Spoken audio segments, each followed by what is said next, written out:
Hello, everyone, and welcome to a new event given to you by Tomi Inc. Remember that this is one of the different academic events that we are creating for the community that makes part of our platform, tomi.digital, a platform that is created for teachers and that gives the possibility to create interactive lessons for your students that your students can interact with using their devices, smartphones, tablets, laptops, and so on. Good morning, good afternoon, and good evening to all the people watching us in Latin America, in North America, in Africa, in Europe, in Asia. We are very happy to have you here. My name is Luis Enrique Vanegas, and I'm part of this team, the Tomi team, with a team that is very focused on giving the teachers new possibilities to create, to evolve their classrooms, to take their classrooms to a different level, to a new level that is more in agreement with the needs of the new education. Today we are having a very, very interesting, very special event, say a workshop could be. It's more like a conversation, a very friendly conversation that I'm going to have with actually a very good friend of mine, Mr. Peter Browning, which is an educator, most of all, and a person that knows a lot about pedagogy, knows a lot about education, that has done a very good work traveling around the world, getting to know education at its core in different places in the world, and that has also done the other part, which is reading, researching, talking to people, and finding out what is the best way or what are the best solutions for typical problems in the classroom. Right now, he's just waiting for me to introduce him. So I'll introduce him in just a few minutes. But I just want to let you know that we are here thanks to Tomi Anglo, and we are also here thanks to the possibility of creating an Anglo community, an English-speaking community from with teachers from all over the world. We have a lot of teachers from Ghana, from Zambia, from South Africa at the moment. We are also getting new teachers from Qatar, from Russia. We have a lot of new teachers from the Philippines. Well, the community is growing a lot, and that makes us very happy. And that's why we are creating this type of strategies, conversations, workshops, events in which you can participate. You can leave us your comments or your questions over here. Just anything that you want to say, or if you want to participate, if you want to tell us what you think about the different topics, just go ahead and write your comments or questions on the comment section. We will be very happy to read them live and to make them part of our conversation. Also, everyone watching this, it would be very nice if you can write us where you are from. If you are writing from a specific country in the African continent, we will be very happy to hear from you. Just let us know where you're from, your institution, what you do. If you're a teacher, what is your area, what's your subject? And well, just let's try and have a friendly conversation among us all, and a conversation that is definitely going to help you, to give you elements, to give you new ideas on how to improve your dynamics in the classroom. Today, we are actually having a very special topic. We're talking about, let's say, relationship in the classroom. So it's a very, very wide topic. It's a very there's many things to talk about this, but we are going to focus on two specific approaches in terms of this relationship, this way of treating our students and having like a relationship with them, which is the collaboration and cooperation, which are also destined focus in terms of how they're going to be learning, and of course, what they are going to be learning. So what we want to do today is to expand on the possibilities of collaboration and cooperation in the classroom, and also to open an interesting conversation, which is like, I mean, everybody talks about it.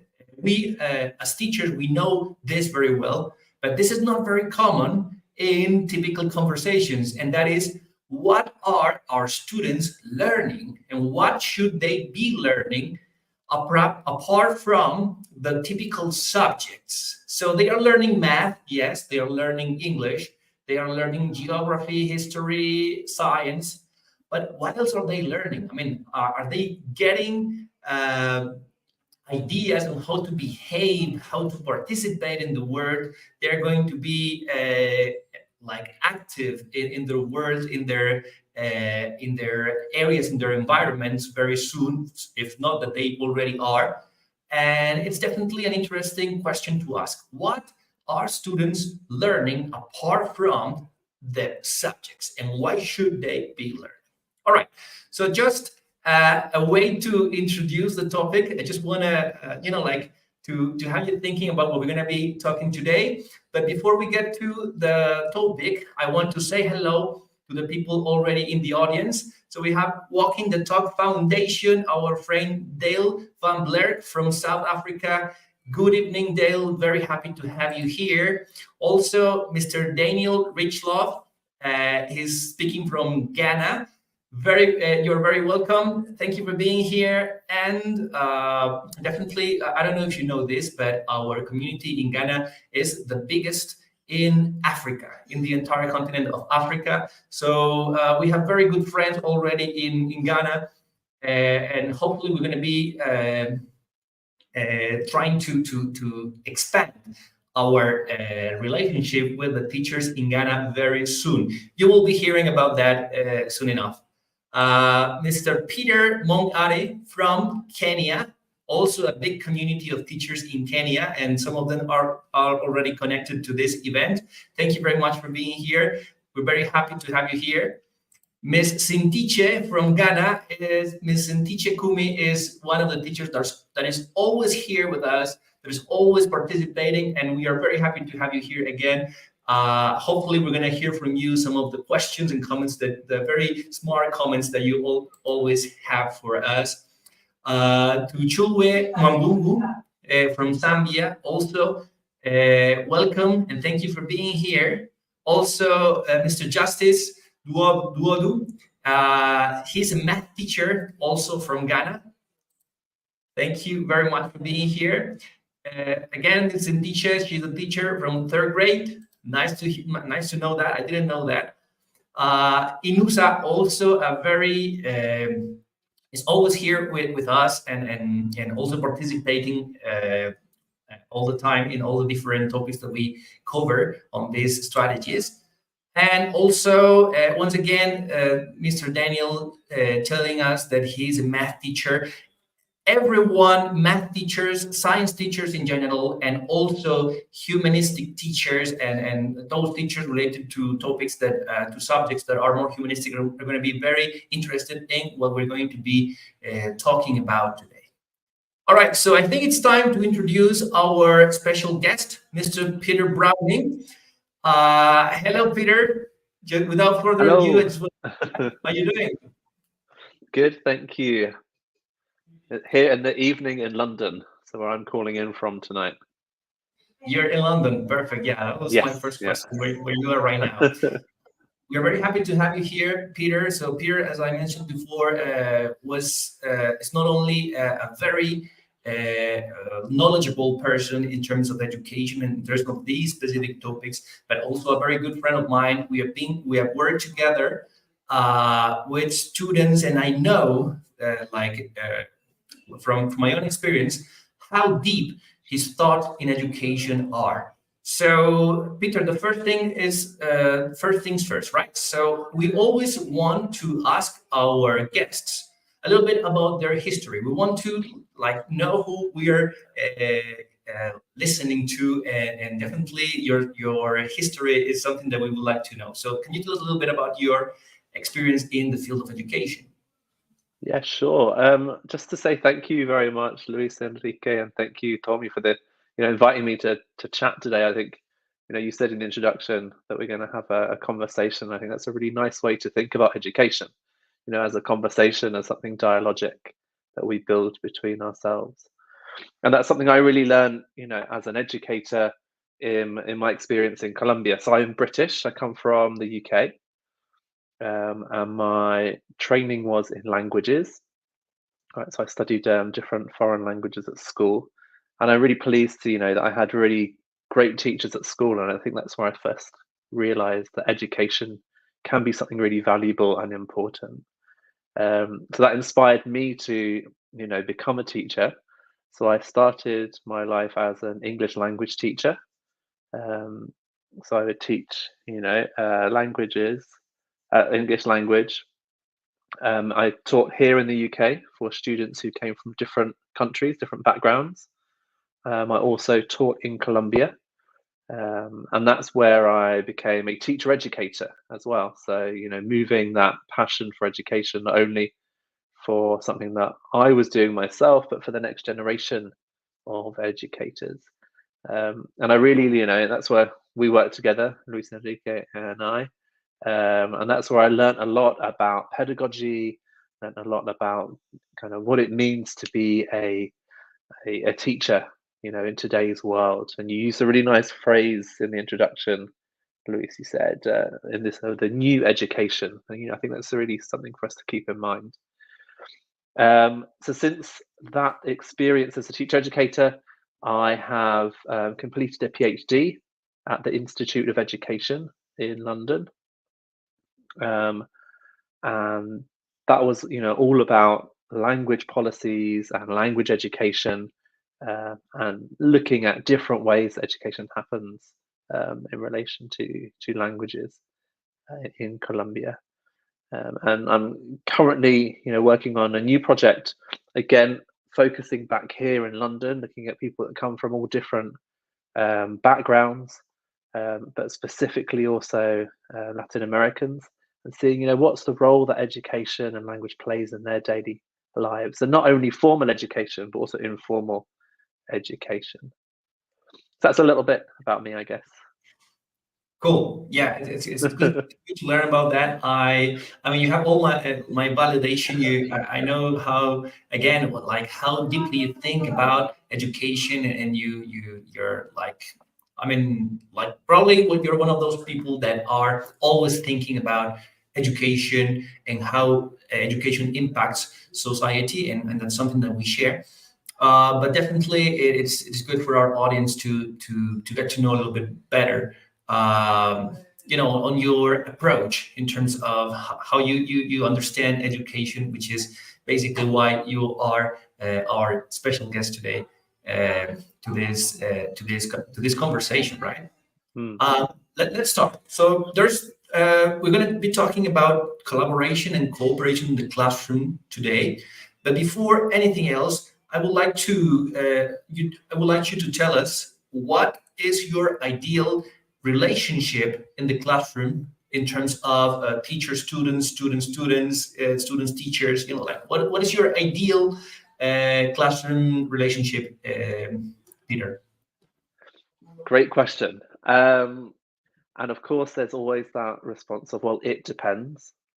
Right? And I do think it depends on the context, it depends on the outcomes, but something that I found really useful in my own practice. So thinking with pre-service teachers, thinking about teaching languages, thinking about teaching linguistics and sociolinguistics, has been really empowering students to take a lead. So thinking about the role of the teacher as a facilitator who can guide and can put in place activities for the students, really having students as kind of the agents in the classroom, and the ones who are working together. That's something we'll talk about, I'm sure, to to do the learning. So it's not that I have the knowledge that I'm sharing with them. It's that knowledge is constructed through dialogue and through interaction. It's a very sociocultural approach, I guess. Yeah, I want to think definitely. about it in that way. Yeah. Sure. Yeah, it's a construction. Knowledge is a construction. That's the first thing I would like to leave here as a quote from this conversation. When I was when we were preparing this conversation, I asked Peter about the title. What would be like the title that you would give this conversation in order for other people to understand a little bit better, like in like faster, what it would be about? And you told me better together, right? So can you expand a little bit on that? Yeah, so I think, for me, what I and I think it comes from my experience, right, of education, as well as on both sides, as a student and as a teacher. I think this idea of being of better together is the idea that when we share the learning journey, so we know the destination that we're aiming for, and we share it together as a teacher and as a student and as students together, we're going to make more progress. We're going to have better outcomes.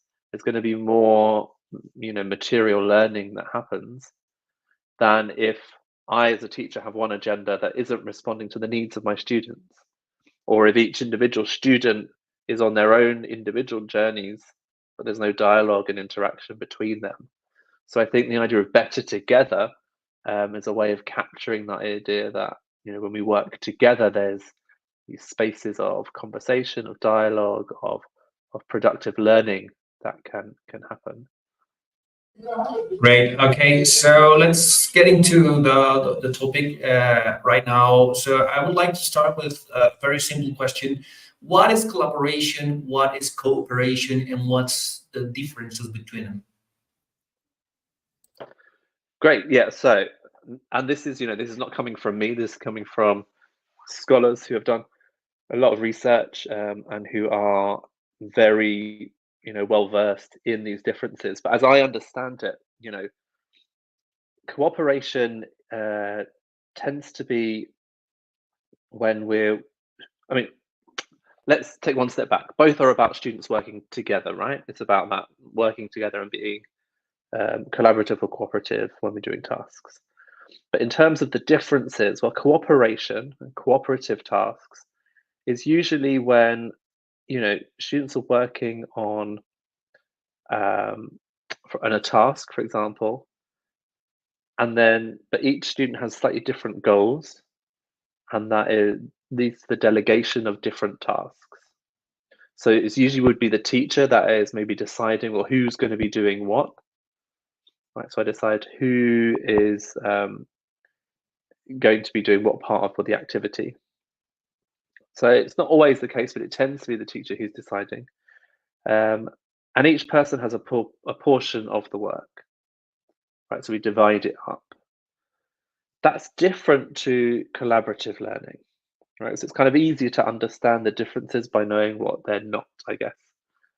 So collaborative learning tends to be a little bit more student-centered and it's a bit more collective, right? So what I mean by that is you might have one problem that the group works together to solve, right? Or you might be doing one project or one task, and each person kind of decides, well, what part of that task are they going to take up? Because we've got one goal together, right? So in cooperative learning, we had slightly different goals, like a number of different sub goals. Whereas collaborative learning, we think, well, there's kind of one goal that we're all aiming towards. So there's a chance for us to kind of all work together there. So collaborative learning tends to be a little bit more unpredictable, actually, and a bit more dynamic in many ways. So in that sense, it can be a bit more tricky as a teacher because we don't have so much control. So cooperative learning can be a good first step when we think, well, how can our students work together to come up with, I don't know, for example, a project, right? We're thinking, and we might say, well, these students are going, why don't you go away and research this aspect, you research this aspect, and you research this aspect. And then we'll all have, we'll share our knowledge together and we'll have some sort of cooperation. And that's something that I can control, that I can kind of give out to my students, I can delegate, and they can achieve. They're working together, it's still great. There's spaces of dialogue, but it's very manageable. In a collaborative focus, it's a little bit freer. So we might say, okay, go away and produce a newspaper. And that's then the students themselves have to think, well, what topics are we going to use? Who's better at photography? Who's better at writing? Who's going to do the editing? And they can define those roles and they can work towards that one goal together. Yeah, At the I end of think the day, it all boils down to sharing experiences and kind of learning together, I guess. it all goes to the change of a paradigm in terms of the dynamics in the classroom, right? It's like all students learning the same things at the same time in the same way. So now it's changing towards the like students participating to achieve goals, to achieve to solve problems, for example. And it all has to do like it brings a lot of different ideas to my mind. You can tell me which ones are correct and which ones are wrong, but I would say like teachers roles, you already mentioned the facilitator's role, but also some one that I have found is very polemic, which is the coach, like the teacher as a coach. I understand it in terms of how the teacher has specific strategies in order to make students continue, like keep going, like keep trying different ways and not just giving up at the same at the first problem. And also the role of students, right? So students gaining a more active role in terms of what they are learning. And another one that I wanted to mention before I give away to you is like getting to know your students much better, right? So like being able to also include strategies in the classroom that makes the teacher know what are the students' interests and passions, of course. So I just want to throw that into the conversation. I would like to know what you think about that, and also to include like a one more element, and it's how is it possible in different settings? So you are in London right now, but you have been in Colombia, and I know you know more about other contexts. So in different settings, how does that work? Yeah, so really good points there. I think, of course, it's a different paradigm, right? So it's not this idea that the teacher has all the knowledge that they're sharing with the students.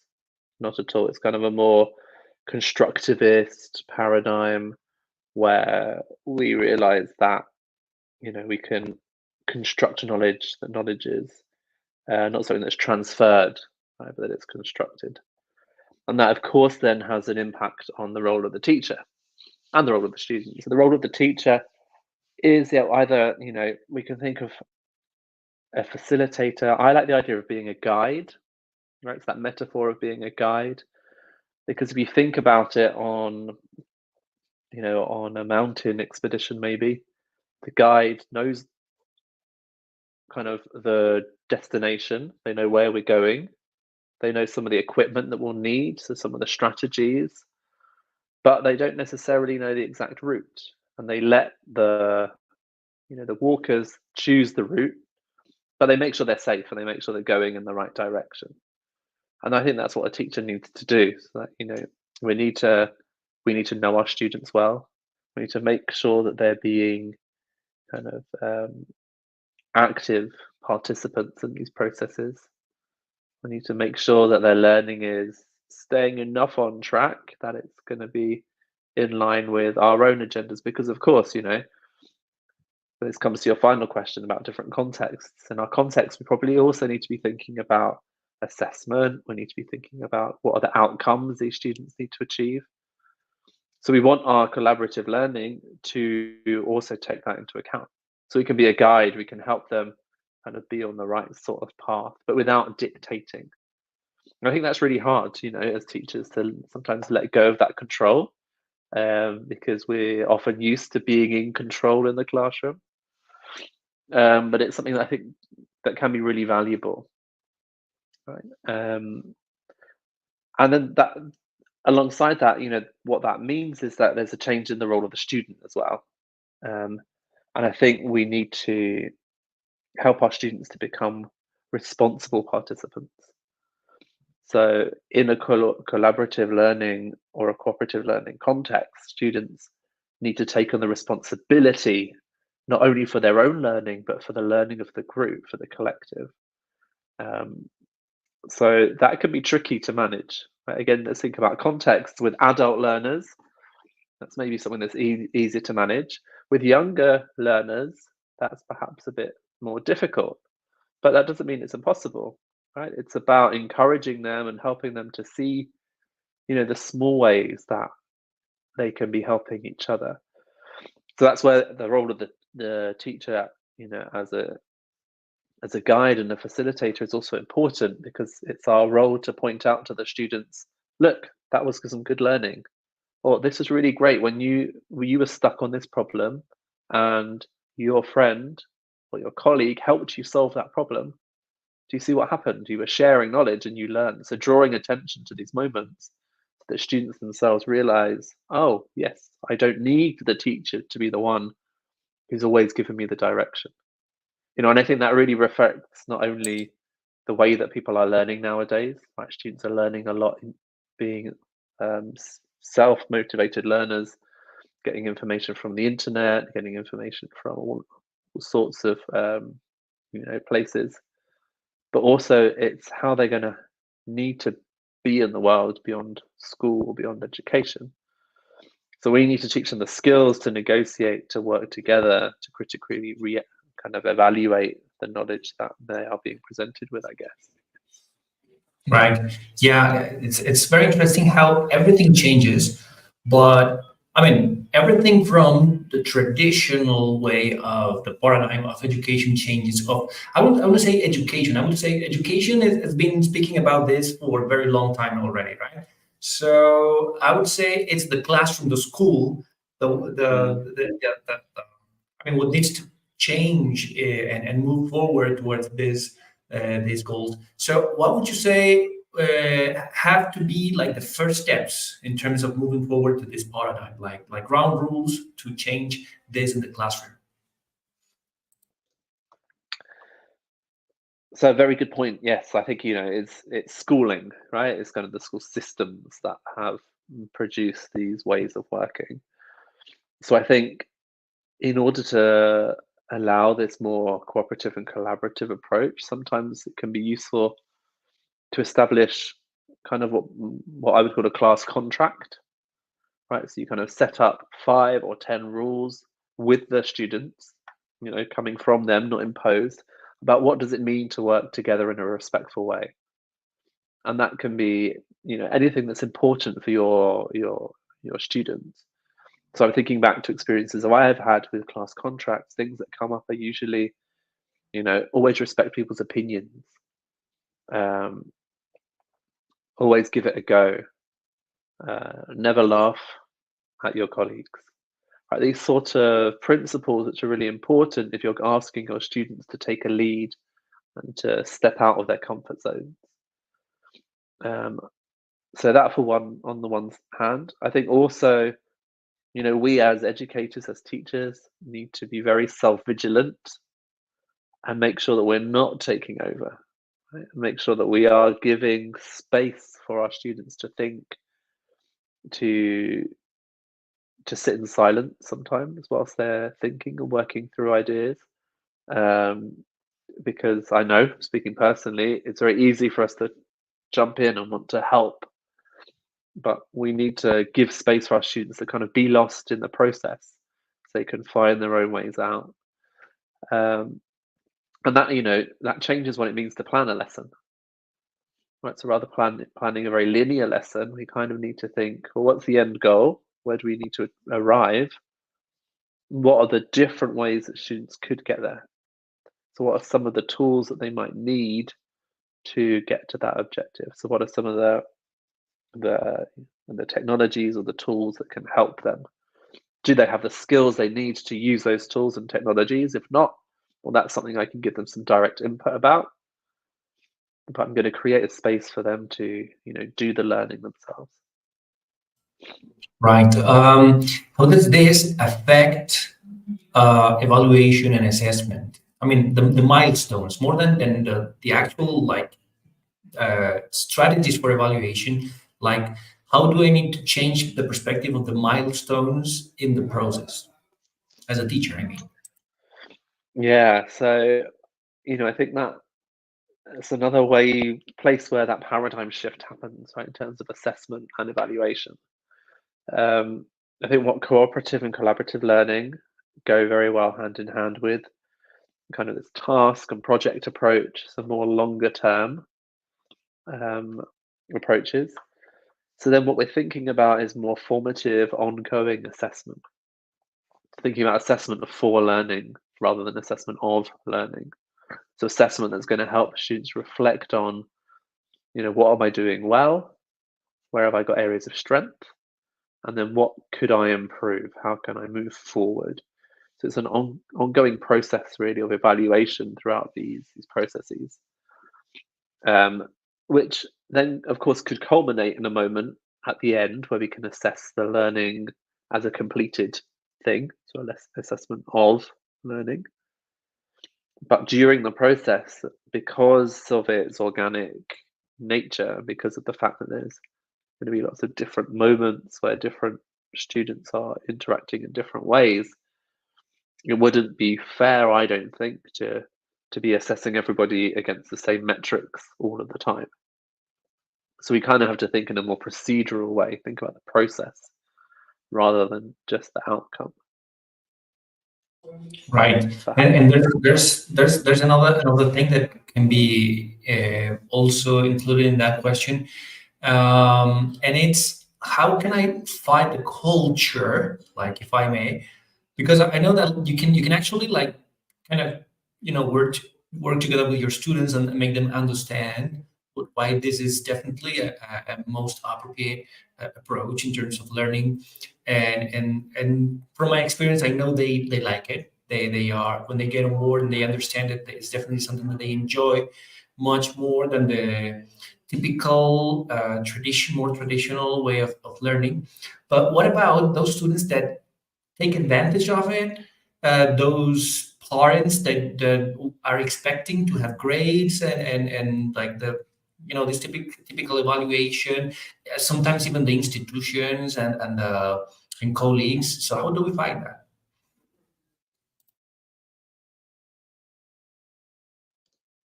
how do we fight that? I guess, well, I would say through a number of different ways. On the first, I'd say just through doing, right? I think the fact that you do it and you make that change in your classroom, then that will have results and that will show to other people the value of taking a different approach. There's that quote of be the change you want to see in the world. To kind of make that change and people will see it. I think education, so educating colleagues, educating parents about why you're making these changes. So that's where some scholarship can be, or some, research can be really valuable because we can demonstrate that these are theories that have been tried and tested and implemented in lots of different contexts. So these are changes that you want to make. Um, Also, we can think about it from the bottom up. So there's some really interesting work done by Little John about context sensitive pedagogy. Right. So what he says is, well, great, yes, cooperation, collaboration, communication, all of these things are really important. But let's take a step back. Let's think first and foremost, what do I need in my context? What are my students' needs? What are the principles that I have as an educator? And then how can I reflect that in the classroom? And I think by doing that, you can make an argument, you can convince your colleagues in your institutions a bit easier because you're not coming in with these big, concepts. You're saying, well, based on the needs and the necessities of my students um, in this classroom and in my subject, I can see that a really good way to respond to that is through these projects or through this cooperation or through this longer term didactic sequences by not using only the textbook, by also using reflective portfolios right? Or something, So you're kind of working from the bottom up rather than from the top down. I think that can be quite useful. Right. Yeah, because we do need the participation of families and different Yeah. agents in terms of this to work and to actually happen, right? It's like a must have. Let me take just a moment to remind the people watching this video that they can write their questions directly to the question section, the chat section. And we would like to hear also your comments. Like, I know this is a topic that is on all around the world. This is not something that is just European or from the let me say most advanced educational approaches. It's actually happening all around the world. Everybody's talking about it. We have had the possibility to learn from teachers in Africa, in Latin America, in Asia, that they are actually trying to get there, trying to make this happen, and of course that they have difficulties. But I think we all have them, right? It's not something that works better in some areas, maybe in some settings, probably, but not in it. I don't think it's a matter of a geographic position. It is actually more in terms of a setting. So why don't we talk a little bit more about this setting and how to accommodate difficult settings into this approach? Yeah, so I think that's an interesting reflection actually about context and settings to be had. I'd be really interested to hear actually from everybody who's here with us with this conversation. How how likely or how possible do you think it would be to implement these sort of approaches? Um, because sometimes it's surprising, right? Sometimes there's contexts where we think, oh yes, so in a high school in London, it will be really easy to implement something like this, and actually that's not the case because here there's very conservative traditional approaches to education. Um, Teachers more and more are very kind of policed in what they are allowed to do in the classroom. Um, and we find that maybe in other contexts where there aren't so many standards or teachers given a bit more freedom in their classrooms or spend some more time with their students, they have the flexibility to do these things. So, some of the most, what I would call mm, challenge, challenging the status quo, revolutionary, different teaching that I've seen has been in rural schools in Colombia, very far away from the center and the very periphery. But there you see kind of this ability for the teachers to have their own voice and to have their own agency to do things in a slightly different way.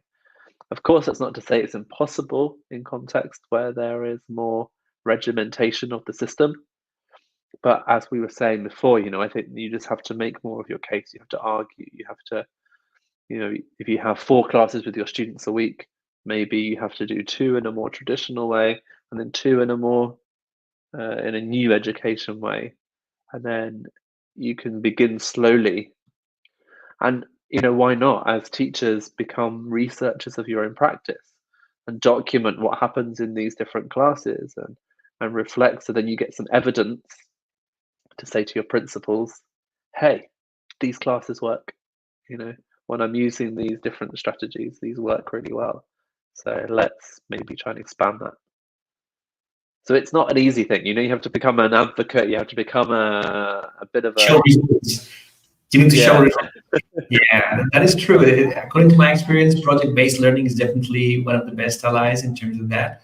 Like once you're able to Mm, show learning from a different perspective, like a learning result that is shown by students with enthusiasm and when with like motivation to actually communicate their findings. It's something that you kind of start understanding that is actually learning and not just like posting correct answers on a test or something like that, right?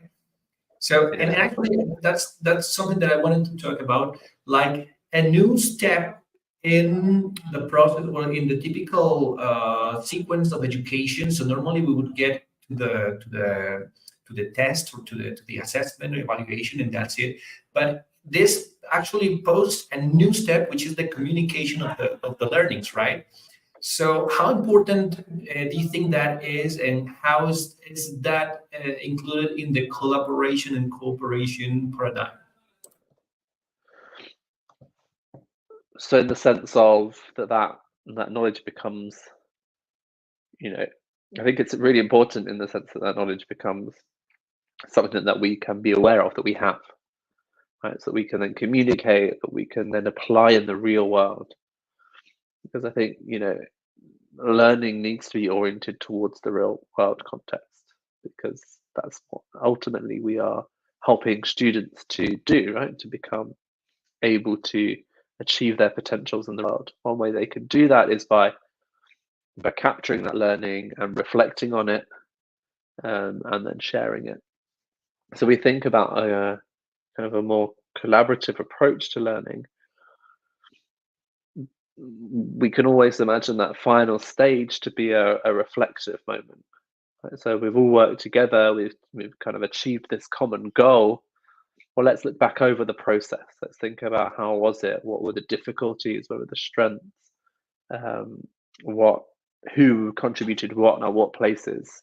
Who was unable to contribute at the beginning but then managed to towards the end? So, that reflection itself becomes a learning moment. It's kind of a critical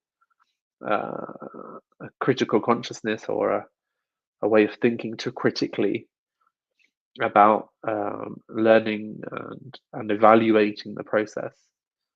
So then we can imagine it as cyclical, because then the next time you go to do a similar process, you've already got that evaluation, you've got that critique, so you can do it better, or more efficiently, or in a different way than you did the first time. So it's kind of an iterative process that keeps going. Yeah, definitely. And that's something that students do very well. They get used to it and they don't want to come back from that to anything else. And there's a new word that I think it's very important to mention here, and it's the inclusion. So it creates inclusion for those students that may not be very into different, how could I say that? Like ways of learning, right? But they are more, I don't know, artistic, or and they gain a new way of contribution, which is how can we communicate what we have learned, and how can we make others active participants of what we have just learned, right? And that's when the art and the communication, the ICTs become important, the technology becomes important, and it includes other students and other interests and other passions into the learning process, even with areas that are not usually connected to them. Yeah, for sure. And I think that's something that I really like and value about collaborative approaches, is that, we all know that our students have their strengths, but they all have different strengths. So they can all contribute to the learning from their own strengths. And especially, as you say, nowadays, a lot of students are very well versed and have a lot of abilities in the technological sphere. So maybe why not? Let's get them to produce a TikTok video about a learning outcome, or do some stitching, some mixing of cartoon um, diagrams together to tell the story of the learning process. And if that's the way they're going to make sense of their learning more than writing a traditional assignment, then great. Right? They're still producing a text. It's just a technological text. It's not a handwritten text, but it's showing their learning and they're capturing it in a different way. Or, some students like to do vlogs, right? They like to speak to the camera about their learning, rather that oral literacy rather than written literacy. And of course, as teachers, we're going to have them balance and use all of these different skills across the curriculum, but we can be a bit flexible in our own classrooms about how we're asking them to respond and communicate their own learning. Right. That's very interesting, very illustrative. Anyway, I just want to remind our people in the audience that you can make part of this community. I'm going to be sharing the links to access to our Telegram group, the Tommy Knots, as we call it. And it would be definitely very nice to have more people from different backgrounds, from different countries, in these conversations. There's a couple more questions that I would like to ask you, Peter. One of them is related to a typical question posed by students, by teachers, and it's literally that something that somebody mentioned this to me. So if you're teaching history or even maybe biology, that comes easier. But what if you're teaching science, right? So what are the differences and how can we approach this paradigm from the science subjects? Yeah, good question. And I think, I'm not an expert, I would have to say, but I do firmly believe that there are areas in all subjects which lend themselves to this sort of approach. So it may be that there's certain contents that, a more traditional approach makes sense. But why do we assume that the arts and humanities lend themselves more? Well, it's often because of, the way that we're approaching knowledge. So scientific knowledge, we're thinking, I don't know, about biology or about physics. There's always ways that we can make that a collaborative learning. We can get students to, quest on the internet to find information. We can get students to carry out practical um, experiments, to build things, to solve, problems which involve a reflection on physics, on chemistry. It may be that we have to, structure those things a little bit more, but I do think there's always things that we can do um, from the sciences. But again, we can always think about it, in stages. So perhaps we begin the course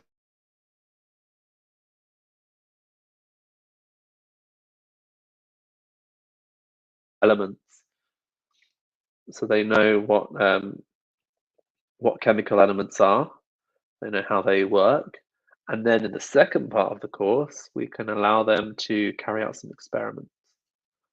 Or first, we teach them some anatomy, and then the second part of the course, we allow them to, you know, do some stretching, devise some sort of dance that shows the different muscle groups moving.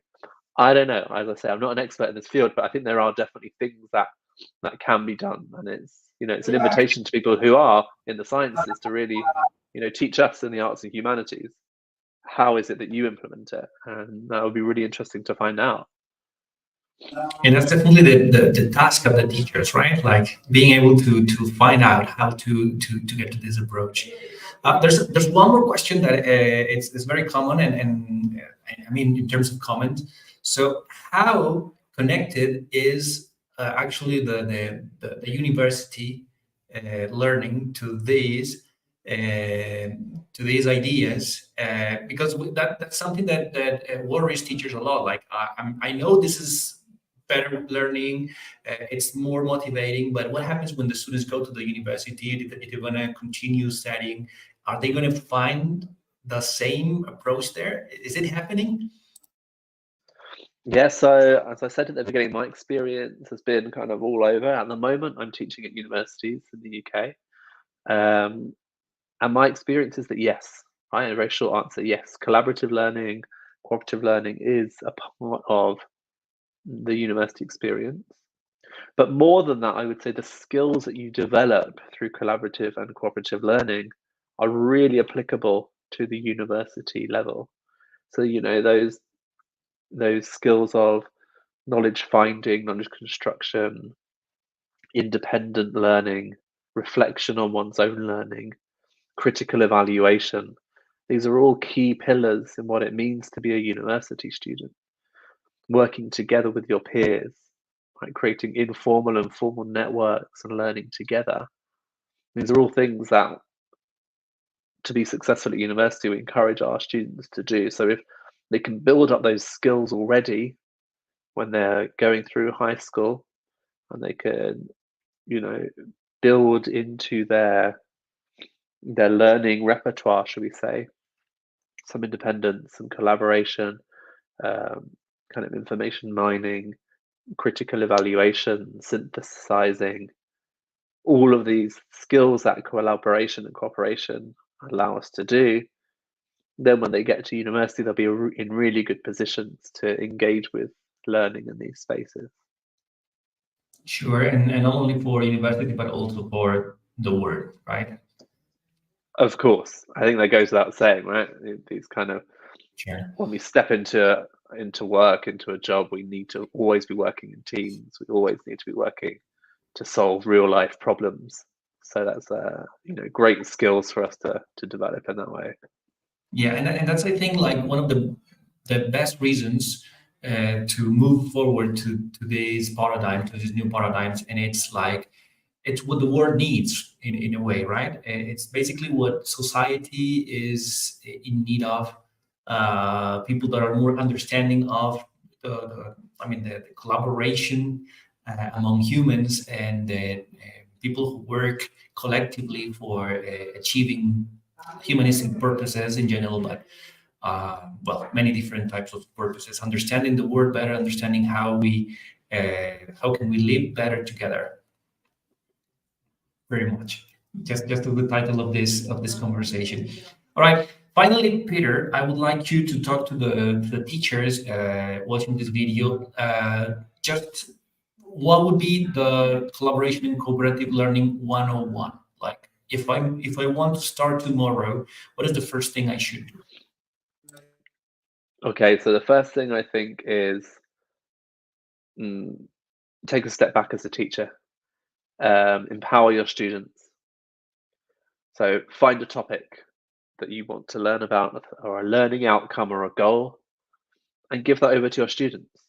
Right? Say, okay, today we are learning how to blah blah blah. Or by the end of the class, we need to know how to blah blah blah. But I'm not going to tell you. So let's think together. How can we find that out?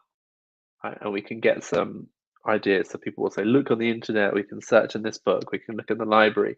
Great. Let's make 3 teams. Each go and do that. Let's come back together and work as a group in half an hour, and let's share our findings. So on the internet, they found this. On the library pages, they found this. Whatever the third option was, they found this. Great. So what's our next stage? Have we achieved our aim yet? Probably not, because often our teaching aims and our learning aims are not that simple. So what's the next step? How can we take the next step? So really kind of working with your students to empower them to make those steps towards that learning outcome. And then really importantly, as we've highlighted, I think, in this conversation, to have that moment at the end of the class where we reflect, okay, have we achieved our aims? Yes. Great. How did we achieve them? What were those steps we took? How did we work together to do that? If we haven't achieved our aim, okay, well, what went wrong? Why haven't we quite achieved that? What can we do next? Right? So maybe go home and you can do this at home. Right? So I think that moment of evaluation at the end is always really important as well. Yeah, definitely. And the inclusion of formative assessment, which could be a completely different conversation, is right. It's absolutely necessary.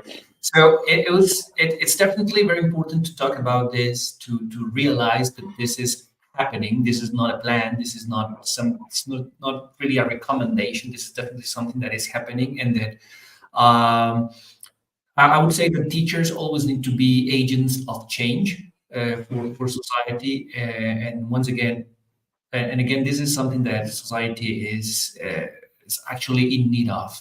It's part of our evolution as humans, and it's part of like the answers to many of the problems that are affecting the world nowadays. So that's education. Education is always should be open to evolution and to change. And this is definitely one of the steps that we should be like trying to take as teachers. Finally, Peter, would you have like a final idea or recommendation for the audience? I guess it would be just to, carrying on from what you said there about, just try and change things, right? See what you want to do and implement change, even if it's something really small. Right? Even if you think in my school I can't do this complete cooperative learning or collaborative learning that I want to do, but I'm sure there's something you can implement. So maybe it's a 10-minute activity at the beginning of class. Maybe it's, something small that you do once a week with your students. But I think, step by step, there are big changes that we can make. So, you think about the visual metaphor of a stone in the lake, and it's a tiny little stone, then it makes ripples that go bigger and bigger. So we all throw our stones in the lake, and even if they're small, we're going to make lots of ripples and even waves, and things will hopefully change. All right, that's great. It's great to hear. Well, thank you very much, Peter. This was very enlightening. Definitely hearing it from an expert, it makes it more meaningful, and it's just something that we need to continue talking about, and it doesn't have it needs to continue, and we cannot stop on speaking about it and learning more and more about it. Thank you very much for your participation. We really appreciate that. No, thank you for the invitation, and thanks to everybody who was here sharing the conversation with us. It was great to kind of see people from all over the world. Great. Hopefully see you in the future in a new conversation. Yeah. All right. Yeah. Well, Okay. we'll take that as a deal. And definitely very many things that we can talk about and that are going to be very definitely interesting for all the teachers to hear. So once again, thank you very much, and hopefully see you in a new opportunity. Yeah. Okay, bye.